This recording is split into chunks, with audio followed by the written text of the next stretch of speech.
Apa kabar nih, Mas Bimo nih? Ya, malam-malam kabar makin baik, makin luar biasa pastinya.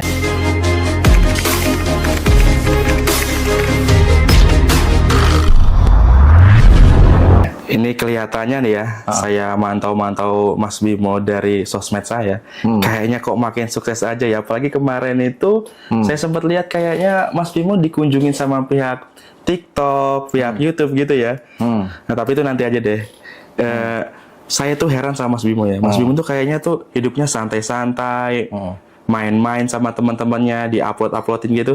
Itu rezekinya kok lancar terus ya. Padahal banyak loh Om, orang yang kerja keras, banting tulang, banting tenaga, semuanya dibanting-banting, tapi masih aja hidupnya sulit. Kenapa sih Om? Ada orang yang udah kerja keras, tapi hidupnya kok masih sulit, susah kaya itu. Menurut Om Bimo, kenapa itu Om? Oke, jadi gini. Orang itu gini, mereka itu apa yang ada ditaruh di kepalanya tentang cara uang datang, itulah cara uang datang. Nah, orang itu dulu sudah banyak didoktrin sejak masa kecil, dia itu kerja, cari uang itu harus kerja, atau cari uang itu susah. Gitu. Iya, benar-benar. Jadi contoh misalkan pada saat waktu kecil gitu ya, dikasih nasihat, belajar yang rajin, nanti cari uang itu susah, cari kerja susah. Akhirnya apa? Mereka terdoktrin di bawah sadarnya sejak kecil bahwa nanti itu akan cari kerja susah, kemudian cari uang susah. Ini dulu yang latar belakangnya. Jadi bawah sadar ini database-nya jauh lebih kuat karena sugesti di masa kecil itu kalau masuk ke bawah sadar dia akan menjadi blueprint kehidupan. Oh, gitu. Jadi alur kehidupannya seperti apa tergantung dari belief system. Oh, berarti aku kalau mau dapat duit harus kerja. Sementara cari kerja susah, cari uang susah. Nah, padahal kalau di kebenaran di kitab itu 10 dari pintu rezeki apa kerja? Bukan kan? Bukan. Nah, itu yang kadang orang itu terjebak di dapat uang itu harus kerja. Kalau mau uangnya lebih banyak harus kerja keras. Gitu. Jadi kalau untuk punya uang banyak mereka harus menggadaikan waktu, tenaga, pikiran, kesehatan gitu. Sehingga kalau nggak kerja keras, uangnya nggak bisa banyak. Jadi itu udah terdoktrin, tertanam gitu ya Om ya. Jadi mental block ya, bisa dibilang gitu ya Om ya. Iya, bisa mental block, mental penghambat kelimpahan gitu. Makanya kalau nggak salah di acaranya Om Bimo sendiri ada ya untuk menghapus mental block seperti itu ya. Benar. Oh, Jadi membatalkan atau menghapus belief system lama yang menghambat kelimpahan. Salah satunya yaitu dapat uang harus dari kerja. Itu yang awal-awal kita bereskan dulu. Supaya apa? Bisa nggak sih dapat uang nggak kerja gitu loh. Oh iya gitu ya. Nah, itu yang terjadi akhirnya ketika itu pun saya dulu juga mengalami kerja sekitar 8 tahun lebih. Gitu ya, Mbak. Dan naik jabatan pun ya tabungan nggak lama. Karena ternyata kerja keras tidak menjamin uang tuh masuknya lebih Banyak ya. Oh ya, seperti itu ya Om ya. Gitu.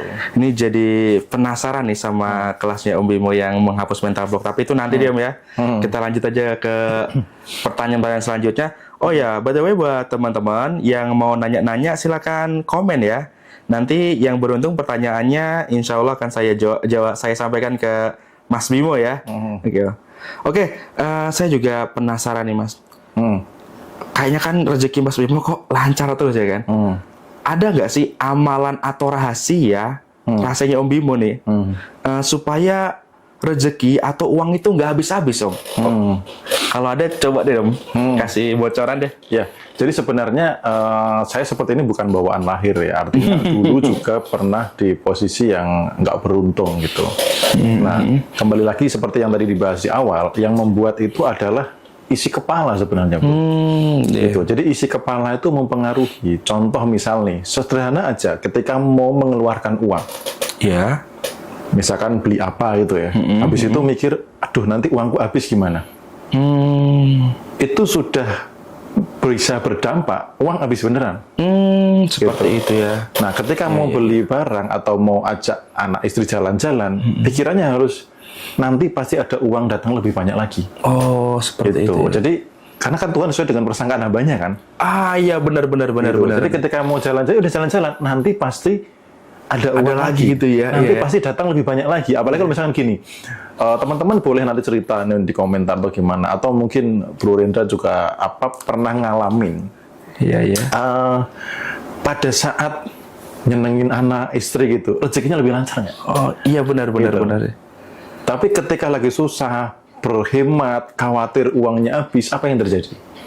Beneran habis. Jadi rahasianya uang itu cepat habis atau enggak, banyak atau sedikit, isi kepala. Oh iya iya. Apa database di bawah sadar, belief system, blueprint itu yang mempengaruhi kehidupan akan seperti apa. Gitu. Jadi kembali ke tadi ya yang garis besarnya Tuhan sesuai prasangka hambanya gitu ya Mas ya. Prasangka itu kan juga termasuk yang di kepala. Makanya kalau hidup sekarang belum ideal sesuai dengan apa yang diimpikan, bongkar isi kepalanya. Nah, itu dia guys. Dicatat ya teman-teman, ini ilmunya tuh daging banget. Kalau teman-teman nyatat nih, aduh ini ilmu mahal ini ya Mas Bimo ya. Wah, ini bagus banget nih. Terus ada nggak sih Mas kebiasaan-kebiasaan sehari-hari yang bisa bikin rezeki kita berlimpah itu kira-kira ada nggak sih? Kalau ada contohnya seperti apa ya? Ya, nah banyak orang itu terjebak di level faktanya, di level yang kelihatan. Itu. Nah, sekarang kita kupas dulu deh, supaya teman-teman bisa melepaskan jebakan untuk tidak fokus kepada yang kelihatan. Gitu. Iya, Contohnya iya. gini, misalkan, tadi, apakah banyaknya rezeki karena kerja keras? Apakah orang yang lebih bekerja keras otomatis lebih banyak? Belum tentu kan? Iya benar-benar. Kemudian, apakah yang pendidikannya lebih tinggi selalu lebih banyak? Tidak juga, belum Belum tentu tentu juga. Yes. Apakah yang warisannya banyak otomatis rezekinya akan lancar? Belum tentu juga. Apakah yang modalnya besar sudah pasti lebih sukses? Belum tentu juga. Nah, terus pertanyaannya rezeki ini apa gitu? Nah, Itu dia, di-clearkan iya. dulu. Ketika itu clear, maka kita jadi tahu, oh, kalau rezeki itu soal ini, ketika ini dipertahankan, maka dia akan mengundang di level faktanya. Karena kan sudah berusaha keras, nggak kaya-kaya, harusnya ganti cara dong. Benar. Gitu. Sudah menggunakan modal yang besar, misalkan sampai Iya, pinjam ke bank dan sebagainya, nggak kaya-kaya, harus ganti cara dong. Artinya bukan di level yang kelihatan. Iya, Gitu. Saya berkali-kali juga menyampaikan bahwa untuk jadi kaya itu perlu kesadaran kaya. Gitu. Nah, itulah yang saya jaga sepanjang hari. Kesadaran kaya ya. Kesadaran kaya bahwa saya ini kaya gitu loh. Bahwa saya ini berlimpah gitu. Nah, artinya ketika contoh misal ada teman gitu ya, ketemu teman atau ngumpul sama teman, saya harus buru-buru yang traktir duluan. Oh, Supaya apa? Belief berlimpah ya. tadi, iya, sadar kayanya berlimpah gitu. Kemudian mulai juga menghadiahi diri. Dulu saya belum berani seperti sekarang. Misalkan beli jam tangan yang agak lumayan atau beli baju atau apa, dulu nggak berani.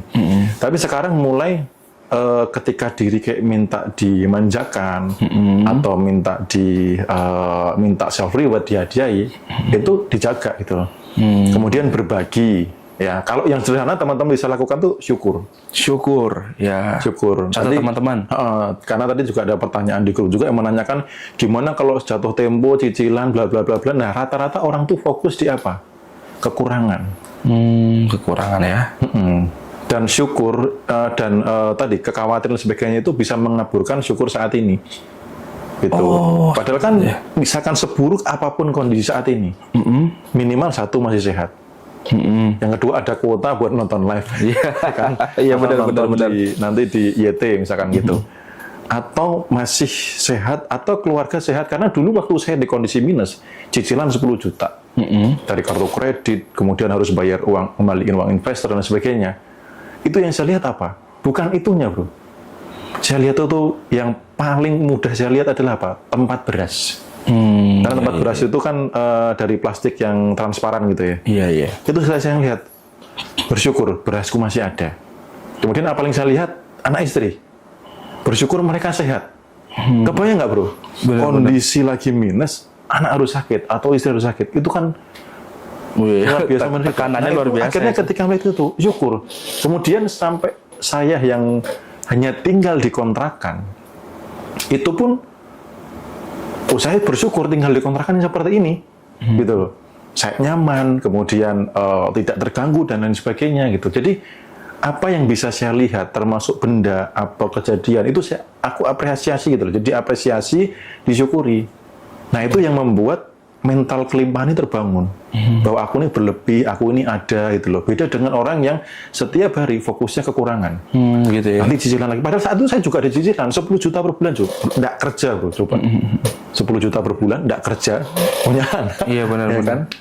Itu, jadi ada memang kekurangan, tapi coba geser fokusnya yang ada, yang berlimpah. Itu. Oh iya.